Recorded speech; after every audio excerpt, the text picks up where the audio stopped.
Hi viewers, Phil here with Forster's Outdoors, and today we're going to make some bucktail spinnerbaits.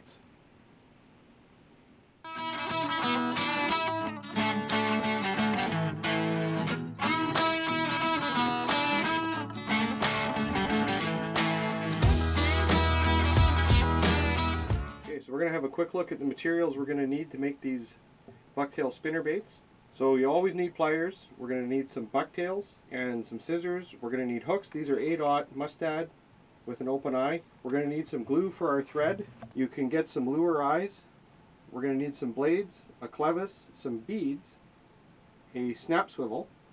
We're going to need some stainless steel wire, and we're going to use one of these Do It molds. It's model JYS 1055L from Do It Molds.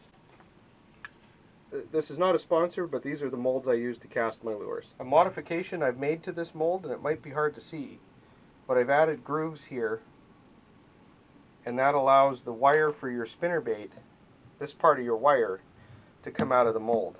Alright, so a tip here when you're using these jig molds, these are fantastic molds. I really like casting my own, be it sinkers or jigs, or in this case heads for spinnerbaits. But a tip I have with these things is make sure you get them good and hot first so you don't have any voids. And what I found the best way to do it is to just cast blanks. Fill this thing up a few times and it'll warm it up from the inside. I've seen guys try and warm them up outside with a torch, and I guess that could work, but I found the best thing to do with this is to warm it up by making a bunch of casts, and then you can just put them in for remelt. You got to be careful because you don't have hooks in here, so you can get some molten lead drip out of the bottom of it. So be careful doing that, but get your mold good and hot.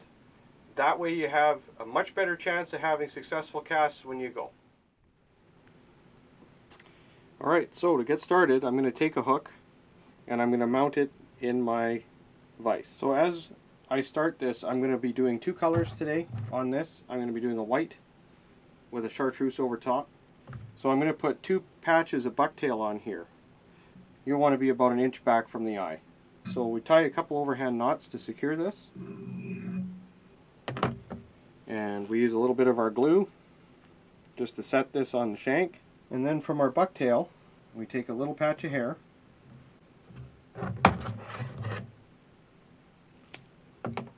trim it off, and we just capture this with the thread. Get it on there nice and tight.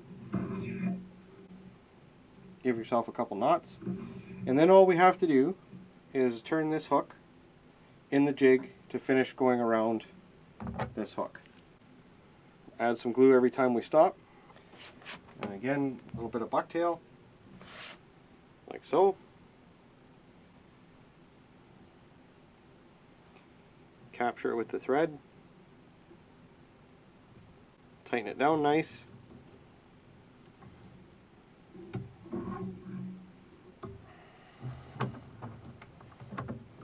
Turn this so we can see, make sure we're doing it right. So we'll put on just a little bit more here. Make sure it's nice and full. Very simple process to do this. I really enjoy doing this. It's a great winter project. You surprise yourself in an evening how many of these you can make. Do your casting ahead of time, and you can paint the heads with anything you want. So we'll just finish this off to tighten it up.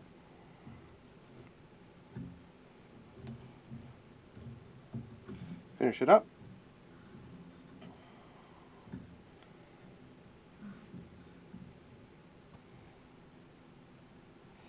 So to start the next color, we're going to start right up against this next tie here.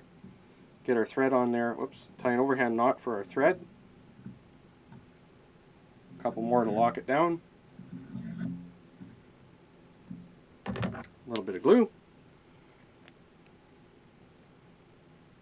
Now we're going to use the chartreuse color. So it's the same thing.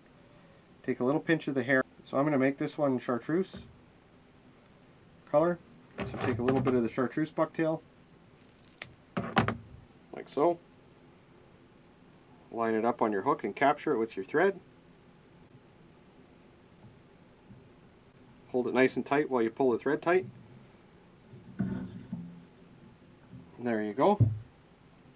And then we turn the hook These are a little bit awkward because they're offset hooks. Turn your hook, get some more bucktail, do little bits at a time until you get the hang of it. If you put little bits on at a time, then it tightens down better. Okay, stop once in a while and just spin it around and see how you're doing. Here, there, see? Okay, we'll spin it one more time. But we'll finish this hook off. It doesn't take long. Put some more hair here, and then we've almost got this thing done. Some glue.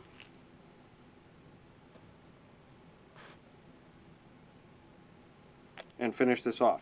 I'm going to start by the eye of the hook and wrap that way to get a nice shape on this.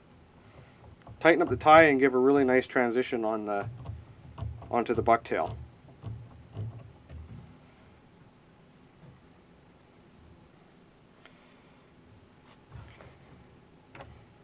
So that's what you should kind of have when you're done. Put that aside to dry. So this next one I've got here, we're going to tie this up. Now this has the wire already on it, so it becomes a little bit more of a challenge to tie this end of it. So to tie this, again, you need about 1 inch. So I'm going to tie one here on the shank of the hook, and then I'm going to tie one here on the head of the jig. Same process as before. Start off with a knot.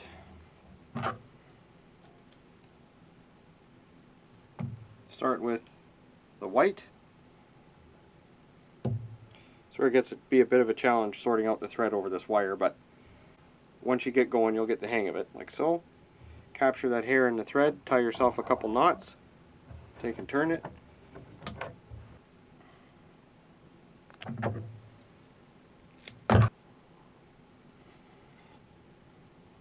Like so.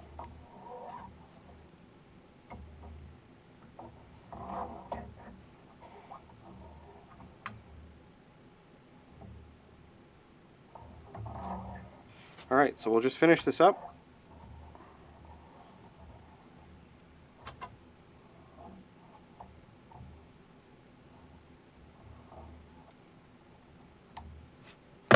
Okay, so we'll finish that like that. We'll glue it.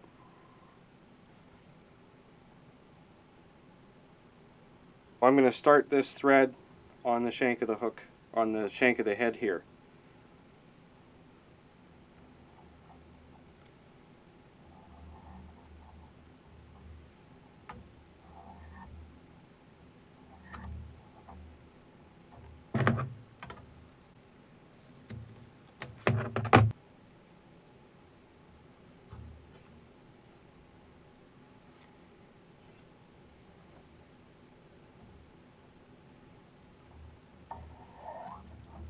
Like so.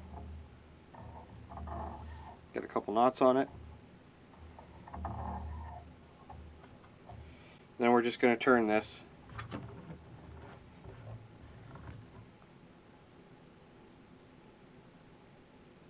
Get the ends all lined up nice.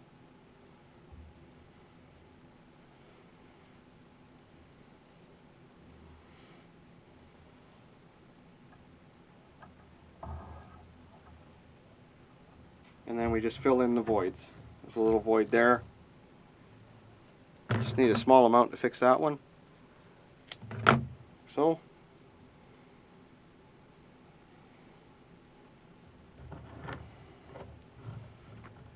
Doesn't take a whole lot to fill in these little spots. You can just do a little patch of hair like so, a little bit of deer tail like this, and it'll fill it in nicely.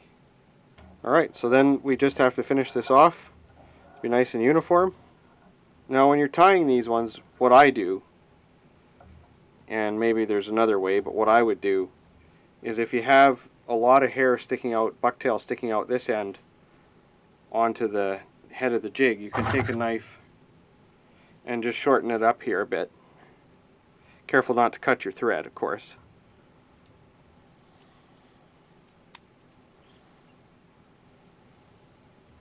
Just shorten it up like so, and then it makes for an easier finish up here.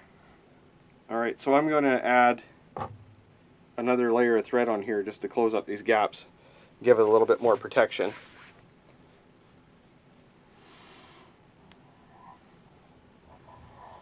And we'll just cover that hair completely because it looks better when you do. Tighten it down nice.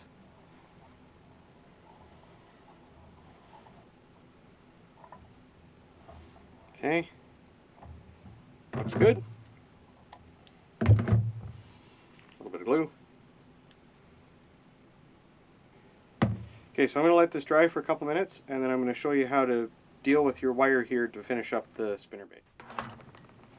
Okay, so back over to my 2x4 with a nail in it, and I've tied hundreds of lures on this. So I've gone ahead and straightened out the wire a little bit on this. Okay, and I kind of have a bit of a gauge here.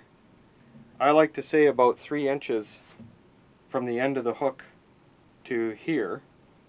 So I have a gauge that I put this in. And all you have to do is take your wire, and I just use a nail. Get that out of there first. And you just hold your jig head, pull that tight around your nail, like so.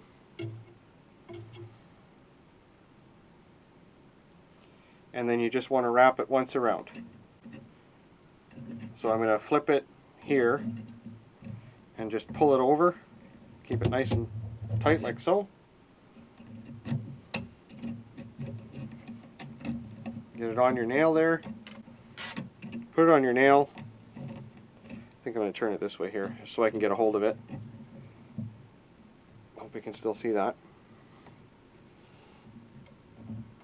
And just pull that wire around.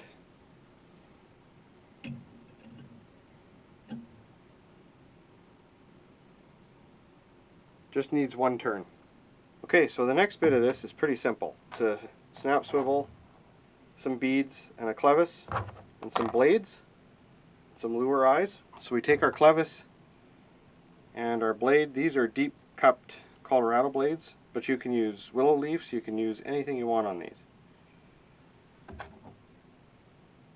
I'll slide that on the wire, like so. Okay, so we've got our beads, and we feed them on. I think I'm going to put 4 or 5 on here. Put on another bead. So. Then we just have to decide how far you want this back here. And I usually start about 4 inches from the eye here to where I want my snap swivel to be. I'll take my cutters and I'm going to cut this wire off. Like so. Cut it off. Then take your needle nose pliers and just bend the end of this over to capture, sorry, these are lousy pliers. Just bend the end of this over, like so. Just a little hook on the end. Put your snap swivel in. Bend it over, just in a hook. Put your snap swivel in. Close it up. Then you can install your blade.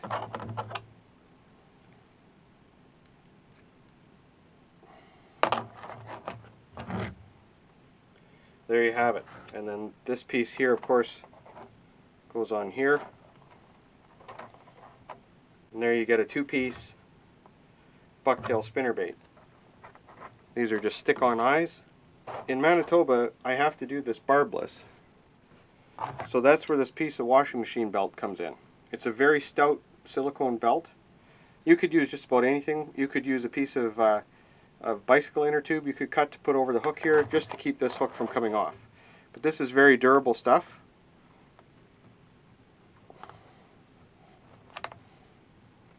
So use a knife, cut yourself a little piece of the belt. Grab it with a pair of pliers. Grab it with your pliers and just feed it onto the hook. And that little piece of belt there will keep that back hook from coming off. And there you have it. Musky bucktail spinnerbaits. These are very simple to build, and they work like crazy. These are fantastic lures for big pike and muskie, and they're actually very simple to make. I hope you find this video useful. Thank you very much for watching.